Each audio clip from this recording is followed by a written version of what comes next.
पहला स्टार्ट करते हैं सर। बताइए कि पहला कुछ बातों पर ध्यान देते हैं। मुगल काल की बात चल रही है, तो पहला बात करते हैं, मुगल शब्द का उत्पत्ति किन दो शब्दों के मिश्रण से हुआ है?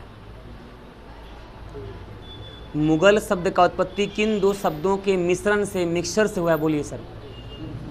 मंगोल प्लस तुर्क। याद रखिए, लोग बोलता है कि बाबर तुर्क मुसलमान था। तुर्क का मतलब ये नहीं था कि वो तुर्की का निवासी था। तुर्क मतलब क्या सर? उत्तर चीन का निवासी था, उन्हें तुर्क कहा गया है। तो मंगोल और तुर्क का मिश्रण से क्या बोला गया? मंगोल। तो मंगोल, हाँ हाँ सर, उन्हीं का वंश होगा सर। तो मंगोल और तुर्कों का मिला हुआ मिश्रण से क्या बोलते हैं? मंगोल कहते हैं। अब बताइए सर, भारत में मुगल साम्राज्य का संस्थापक किसे माना गया है? बाबर को। बताइए, बाबर में दो महान रक्तों का मिश्रण था, जो सर आप बताया अभी तुरंत। बताइए सर, बाबर अपने पिता की ओर से तैमूर का कौन सावा शासक था? बाबर अपने पिता की ओर से तैमूर लंग का कौन सौवा, मतलब कईवां शासक था? पांचवां शासक था, पांचवां शासक था। और माता की ओर से चंगेज खां का 14वां, माता की ओर से चंगेज खां का 14वां संतान था। और बात करें यहाँ पे तैमूर की तरफ से 5वां उनका वंश था वो। अगला, बाबर के बारे में बात करें, मतलब माता जो थी वो चंगेज खां की तरफ से थी, और माता चंगेज खां की 14वां वंश में से एक थी। और जो पिता था वह क्या था? तो वो उनका तैमूर वंश का था, तैमूर लंग के वंश का था, उनका 5वां वंश का संतान था। ठीक है। अगला ये तो बताइए, बाबर का वास्तविक नाम क्या था? जहरुद्दीन मोहम्मद बाबर नाम था। बताइए, तुर्क भाषा में बाबर का अर्थ क्या होता है? बाघ, बाघ। तुर्क भाषा में, हाँ, बाघ, बाबर का मतलब क्या होता है? बाघ होता है। नहीं sir, tiger, tiger, tiger, tiger, tiger sir. अब बताना है सर, बाबर अपने पिता की मृत्यु के पश्चात कितने वर्ष की अवस्था में अपने पिता की 14 वर्ष के अवस्था में बताइए सर, बाबर ने अपने फरगना के शासनकाल में समरकंद पर अधिकार कर लिया। तो बताइए, वह कितने महीने तक कब्जे में रखा उसको? 8 महीने तक। अब बताना है सर कि बाबर जो था उसने कितने ईस्वी में बादशाह की उपाधि धारण कर ली थी? 1526 में तो पानीपत का प्रथम युद्ध हो गया था। 1507 में, 1507 में। अब बताइए सर, बादशाह की उपाधि धारण करने से पूर्व बाबर ने कौन सा उपाधि धारण किया था? बोलिए सर। कलंदर तो भारत में आकर मिला उसको, उदारता के लिए मिला था। सर, बाबर बादशाह का उपाधि धारण करने से पहले मिर्जा का उपाधि धारण कर रखा था, मिर्जा का उपाधि। अब बताइए सर, बाबर ने भारत पर कुल कितनी बार आक्रमण किया था? 5 बार। बाबर तो कल हो ही गया था सर। हम लोग बात कर रहे थे हुमायूं का, हुमायूं के बारे में आइए सब बात करें। बताइए, हुमायूं का जन्म किसके गर्भ से हुआ था? मतलब उसका नाम क्या था सर? उनका नाम नहीं सर, हुमायूं का जन्म हुआ था माहम बेगम के गर्भ से, माहम बेगम के गर्भ से हुआ था। बताइए सर, इनका जन्म कहाँ हुआ था? काबुल में हुआ था। 6 मार्च 1508 ईस्वी को हुआ था। अब बताइए सर, बाबर के 4 पुत्र थे कौन कौन? हुमायूं, हिंदाल, कामरान, अस्करी। और बताइए सर, बाबर का उत्तराधिकारी कौन बना? हुमायूं बना। और हुमायूं की माता का नाम क्या नाम था? माहम बेगम नाम था। पिता का नाम क्या था? बाबर नाम था। आइए सर, बताइए, हुमायूं का शाब्दिक अर्थ क्या होता है? वो तो मिल के बना है मंगोल शब्द। हुमायूं का शाब्दिक अर्थ क्या होता है? भाग्यवान, लकी, भाग्यवान, लकी मैन। बताइए, हुमायूं के बारे में एक पुस्तक लिखा गया, उस पुस्तक का नाम क्या था? हुमायूं नामा के लेखक कौन थे? गुलबदन बेगम। अब बताइए सर, हुमायूं शासक बनने से पहले कहाँ का सूबेदार था? बद्स खां का सूबेदार था। अब बताइए सर, ये बद्स खां कहाँ मिलता? बद्स खां वर्तमान में कहाँ पर है? अफगान में, अफगानिस्तान में, अफगान में। अब बताइए सर, हुमायूं का राज्याभिषेक कहाँ किया गया? आगरा में किया गया था। 1530 में किया गया था। अब बताइए, हुमायूं मतलब ऐसा ईमानदार शासक था जो अपनी पहली बार कोई ऐसा शासक हुआ जो दिल्ली के सल्तनत पर आसीन होकर अपने संपत्ति को बांट दिया अपने भाइयों में। तो वह कौन था? हुमायूं था। इसके लिए ईमानदारी के लिए दाग देना पड़ेगा, ठीक ना। तो आगे से लिखा जाए, बताइए कि सर अपने पिता के इच्छा अनुसार उसने भाई कामरान को क्या दिया? काबुल और कंधार। चलिए, अपने भाई अशरफ को क्या दिया था? संभल का क्षेत्र प्रदान किया। संभल कहाँ पड़ेगा? राजस्थान में। और अपने भाई हिंदालो क्या दिया था? अलवर, जो कि राजस्थान में, उसको प्रदान किया था। अच्छा बताइए सर, एक क्वेश्चन याद आ रहा है, बताइए भारत का सबसे गर्म स्थान कौन सा है? में कहाँ? बीकानेर। बीकानेर। अच्छा बताइए सर, मरुस्थल किसे कहते हैं?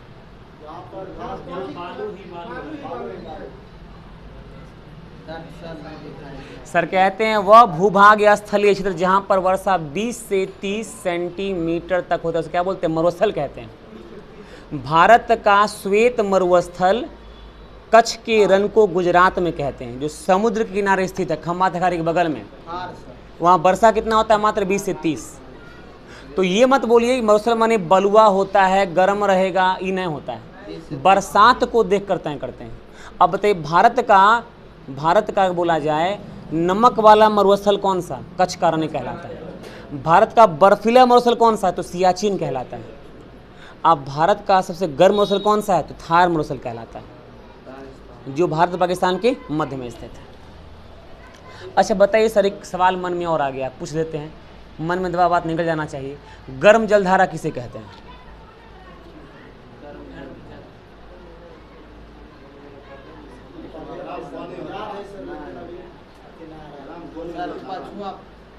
पछुआ।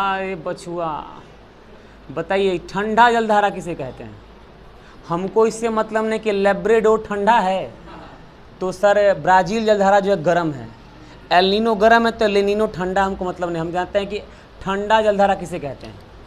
सर ये बताते हैं सर, कहते हैं पृथ्वी के मध्य भाग से होकर खींचा गया काल्पनिक रेखा उसे विषुवत रेखा या भूमध्य रेखा या 0 डिग्री अक्षांश रेखा कहते हैं। कहते हैं विषुवत रेखा से ध्रुवों की ओर जाने वाला जलधारा, विषुवत रेखा बीच में पृथ्वी हो गया गोल, और उसके बीच से क्या रेखा क्या कहलाएगा? विषुवत रेखा या भूमध्य रेखा या 0 डिग्री अक्षांश रेखा। तो विषुवत रेखा से ध्रुवों की ओर बढ़ने वाला जलधारा गर्म जलधारा कहलाता है, और ध्रुवों से विषुवत की ओर आने वाला जलधारा ठंडा जलधारा कहलाता है। और बताइए वही बिहार में लेट आया है तूफान, ये मानसून, उसके जिम्मेदार कौन सा जलधारा है? कौन? नाम बोलिए। El Nino. एल नीनो जो होता है हिंद महासागर से उत्पत्ति लेता है, और यह जो है 4 से 5 साल में एक बार निकलता है। यह गर्म जलधारा होता है, और जब उत्पत्ति लेता है क्रिसमस के आसपास से अपना तूफान लेता है, धीरे धीरे बढ़ता रहता है। और ये भारतीय मानसून में जब क्या करता है, जब उसकी उत्पत्ति होता है 5 साल में एक बार, 4 साल में एक बार, तो भारतीय मानसून की गति को धीमा कर देता है। इसी कारण केरल के तट पर इस बार 8 दिन लेट क्या आया है? मानसून आया है। अच्छा एक सवाल और पूछ लेते हैं सर, बताइए सर भारत के पश्चिमी तट का नाम क्या है? मालाबार तट। पूर्वी तट का नाम क्या है? कोरमंडल तट। बताइए सर भारत का केनरा तट कहाँ से कहाँ तक है?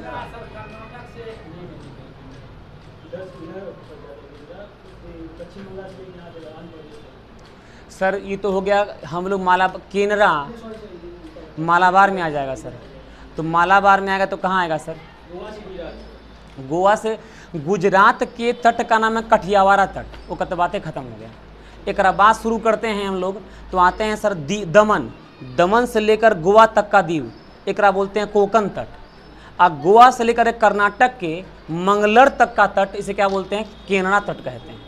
और कर्नाटक के मैंगलोर से लेकर के तमिलनाडु कन्याकुमारी तक इसे क्या बोलते हैं?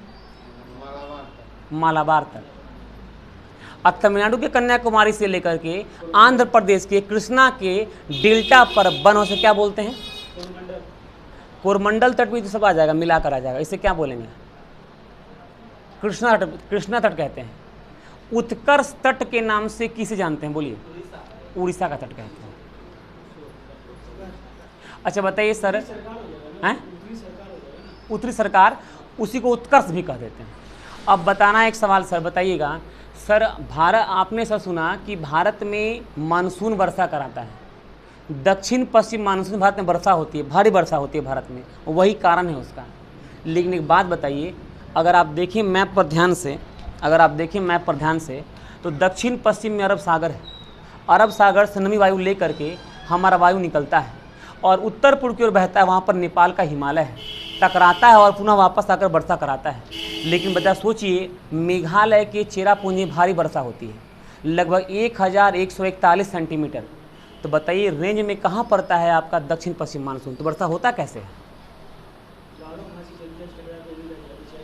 ठीक है, तो आखिर बरसात होने का कारण क्या? नमी वायु होना चाहिए। नमी कहाँ से मिलेगा? अरब सागर से, बंगाल की खाड़ी से। और हम जानते हैं दक्षिण पश्चिम मानसून से नमी वाला वायु निकलता है तो निकलता है और टकराता है नेपाल के हिमालय से, पुनः वर्षा होती है।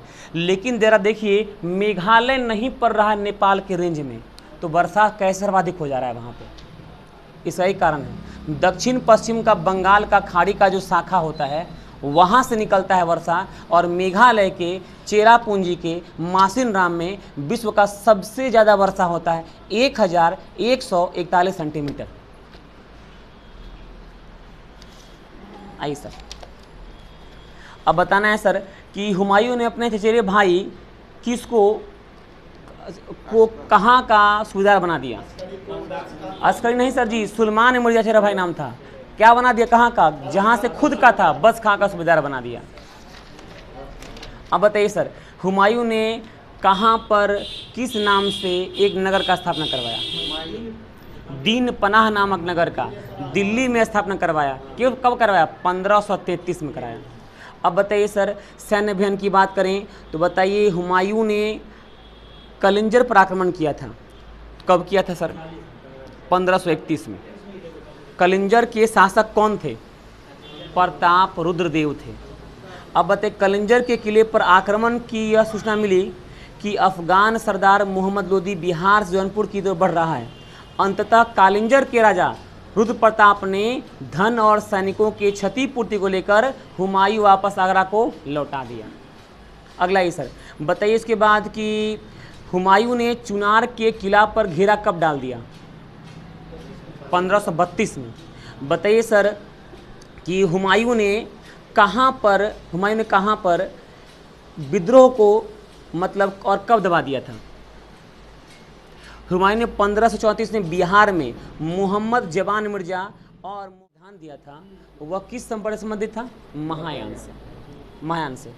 और याद रखिए सर, यही नागार्जुन की मीनांडर के प्रश्न और नागार्जुन के उत्तर का संग्रह मिलता है सर मिलिंदु पन्हों में। तो यानी किसका था वो? किसका था? संप्रदाय का था? महायान का था। अगला बताइए, वज्रयान नामक संप्रदाय है, तो बौद्ध धर्म का वह कौन सा ऐसा संप्रदाय है जिसमें जादू टोना, भूत प्रेत, मांस सेवन में इसको बल दिया गया है? क्योंकि बौद्ध धर्म का वास्तविक अर्थ क्या होता है? अहिंसा, एक भी हिंसा न हो। लेकिन बौद्ध धर्म का वह कौन संप्रदाय है जहाँ पर जादू टोना, भूत प्रेत, मांस खाना, शराब का नशा सेवन करने पर उल्लेख दिया गया है? वज्रयान। वज्रयान जो है महायान संप्रदाय से निकला है, और वज्रयान एक ऐसा संप्रदाय है बौद्ध धर्म का जहाँ पर जादू टोना करना, सर भूत पिशाच, उसके अलावा सर मांस का सेवन करना, शराब का सेवन करना, इसमें इसका उल्लेख किया गया है। अगला ये बताइए सर, भगवान बुद्ध को अलौकिक किसने माना था? किस संप्रदाय ने? वज्रयान ने मान लिया था। अब बताइए सर कि देवी तारा को भगवान बुद्ध से जोड़ने वाला कार्य कौन संप्रदाय किया था? यही वज्रयान संप्रदाय ने ही किया था। और बताइए, वज्रयान संप्रदाय के लोग को क्या कहकर पुकारा गया है? पंचमकार कहकर पुकारा गया है, क्योंकि ये लोग क्या करते थे सर? मद्य, मांस का सेवन, नशा करते थे, शराब पीते थे, मांस खाते थे, मैथुन करते थे, और मत्स्य मतलब मछली, मुद्रा मतलब पैसा, इन सब में विश्वास रखते थे। इसलिए क्या बोला गया? इन्हें बोला गया पंचमकार कहा गया। तो बौद्ध धर्म का ऐसा संप्रदाय जो कि महायान से निकला है, जो कि शराब पीता था, जो मांस खाता था, जो मैथुन करता था, जो मत्स्य मछलियाँ खाता था, जो मुद्रा पैसा धन रखता था, वो कौन था? वज्रयान संप्रदाय था। अब देखिए सर, बौद्ध धर्म के पुस्तक का नाम क्या है? त्रिपिटक। बताइए, त्रिपिटक में कुल कितने किताब हैं? 3 किताब हैं, विनय पिटक, सूत पिटक, अभिधम्म पिटक। अब बताइए, सूत पिटक में किसका उल्लेख किया गया है?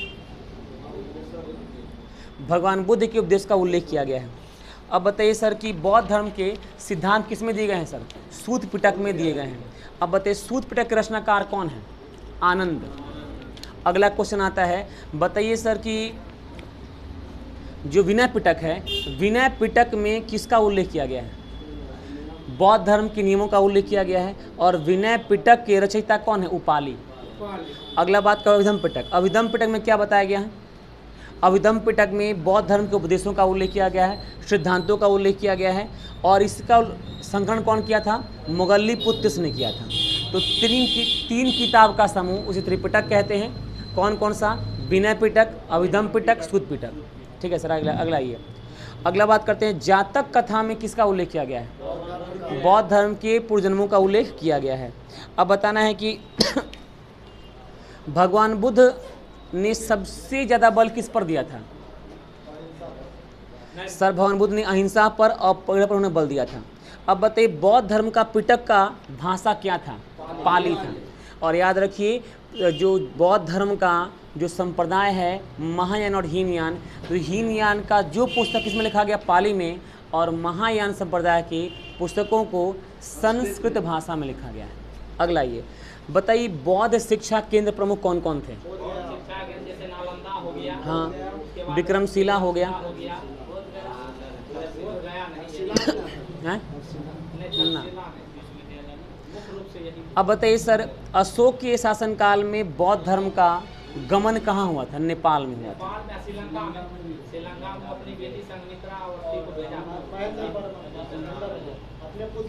अब बताइए वह कौन सा ऐसा बौद्ध धर्म ग्रंथ है जिसे गीता के समान पवित्र माना गया है?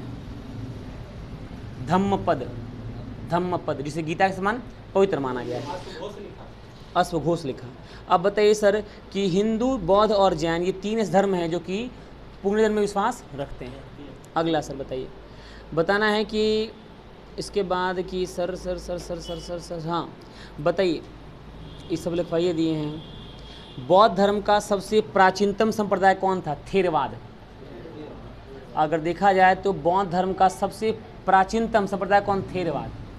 और सबसे नवीनतम कौन सा? वज्रयान। वज्रयानी, हाँ सब था, ये मद्यपान सब करता था ये लोग। अब बताइए सर पांचवा बौद्ध संहिता ऐसा हुआ था माना गया है, तो किसके काल में हुआ था? हर्षवर्धन और वेनसंग। कहाँ पे हुआ था ये? कन्नौज में। कन्नौज कहाँ पे? उत्तर प्रदेश में। बिल्कुल सर। अब बताइए कि भारत में सबसे बाद में आने वाला बौद्ध धर्म ग्रंथ कौन सा? वामसाथ पाकसीनी भारत में आने वाला सबसे अंतिम बौद्ध धर्म का ग्रंथ है। तो कल हम लोग याद करेंगे सर, लिखिए। नहीं सर, ये भारत में सबसे अंतिम विकास किया गया सर।